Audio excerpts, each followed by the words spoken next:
Hi, welcome to Artangel Trinidad West Indies. This is Art of Motivating Senses and Defenses, Part 2.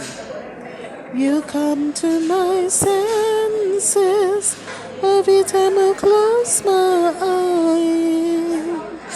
I have no defenses. You come to my senses. I can stop this ache inside. I have no defenses. You come to my senses.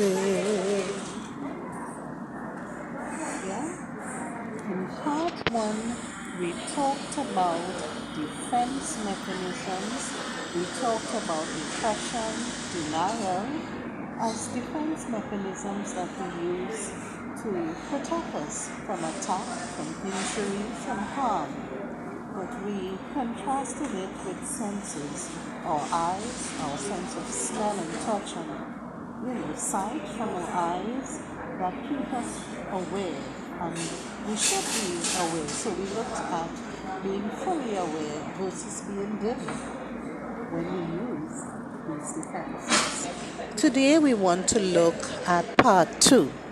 We want to talk about when our senses are not functioning properly. When our natural senses are not functioning properly, we do not feel good.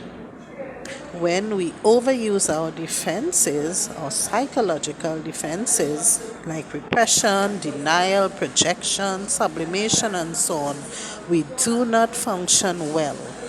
We should therefore aim to function well, and we will feel good.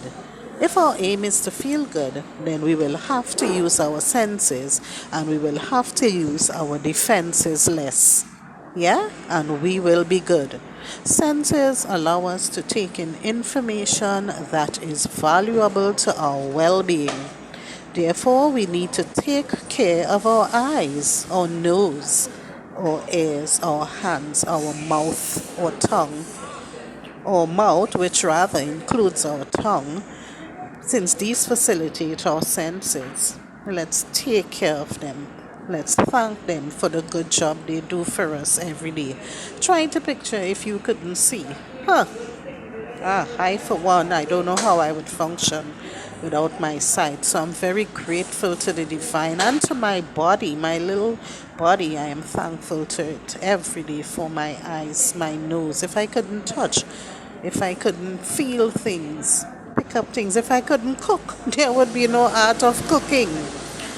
Defenses allow us to avoid and inadvertently cope with thoughts and feelings that we tolerate or accept. So that should be our defenses allow us to avoid it, right? Because sometimes we don't want to face certain thoughts.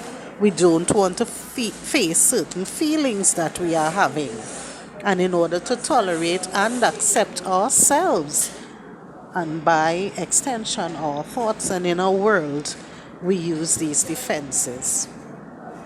Therefore, we need to minimize the use of defenses. We need to try to face those things that we are trying to avoid. We should face reality to become mentally healthy. Denial. Let's look a little at one of the psychological defenses called denial that I sometimes use. Denial is probably the most common defense people use.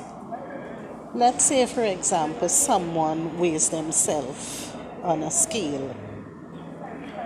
Now, the scale would give us, generally speaking, facts, right? So the scale records the weight as, let's say, 200 pounds.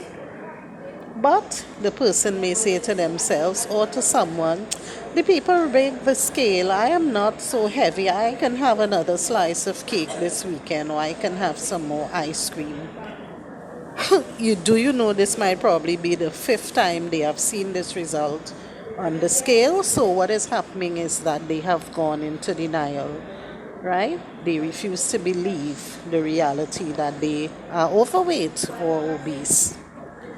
What's the result of this denial? What's the result of using defense mechanisms, including denial? The result would be internal conflict, mental internal conflict, an unhealthy mental state. What can we do about the facts then and the reality that we are 200 pounds, that we are seeing that something is wrong in whatever way? We need to develop an action plan.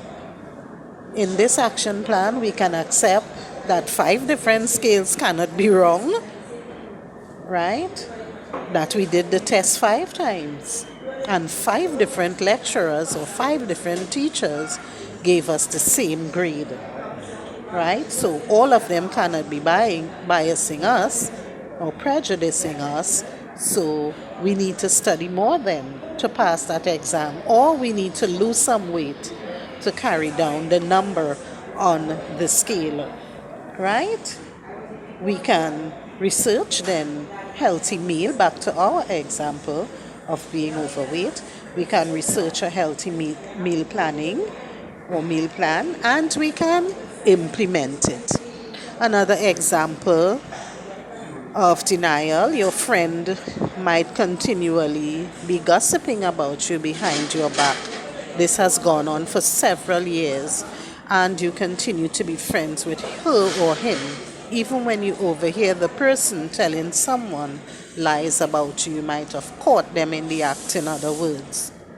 Yet, you might use the defense mechanism. You might switch to your defenses and use denial. You tell yourself, she or he is going through a hard time. She or he does not mean any harm. The result? Internal conflict, an unhealthy mental state.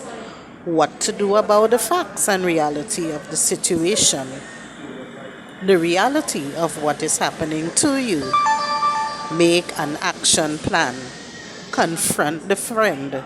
Choose to work things out or choose to end the friendship. Remember, you can love people from afar. Forgiveness does not mean continually being in a relationship with people, right? Sometimes you can end things even though you understand and you've forgiven someone. You can still end relationships and friendships, right? Because someone might have stepped on your corn or your values too much. They might have scarred and hurt you, and you may not be willing to open yourself back up to being injured again. Because believe me, oftentimes you will be injured again, because healing and issues are things people continually face over a period of time, sometimes even over a lifetime.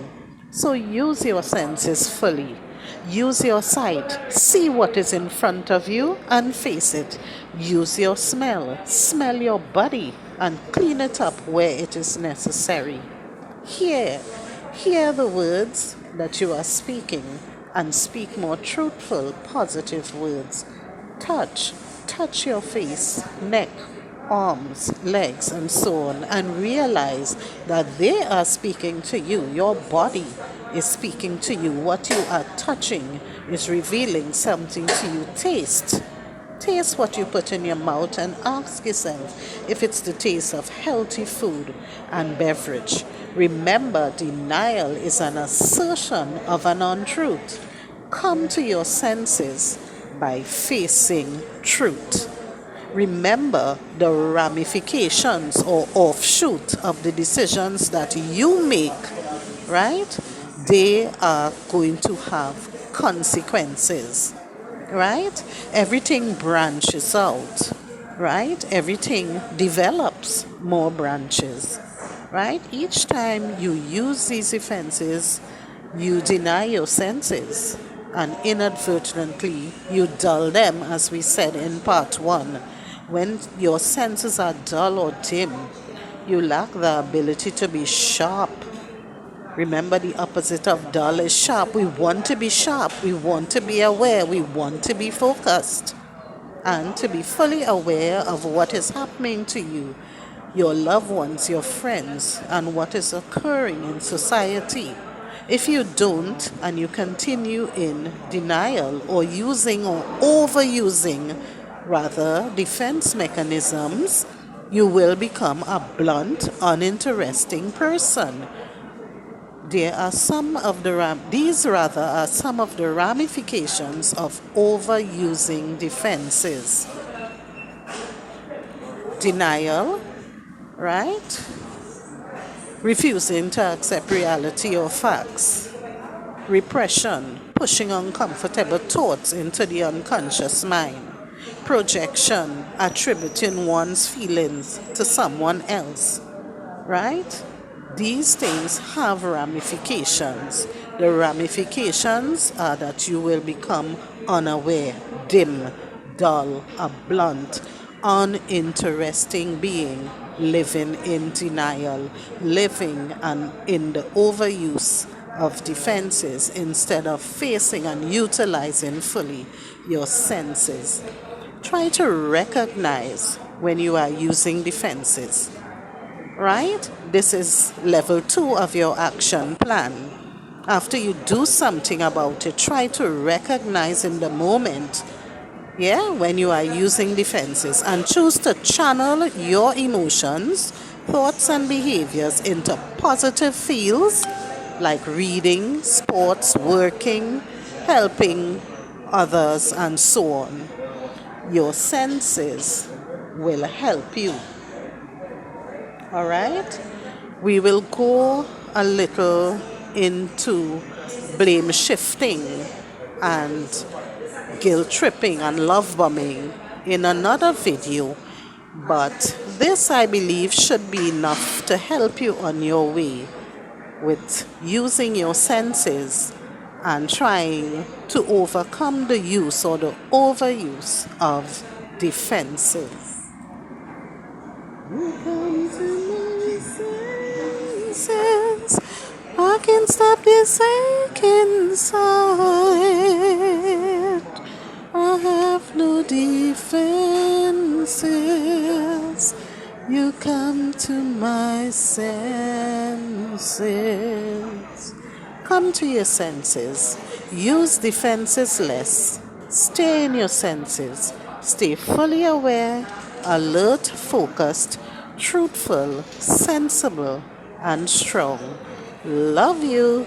Take care now.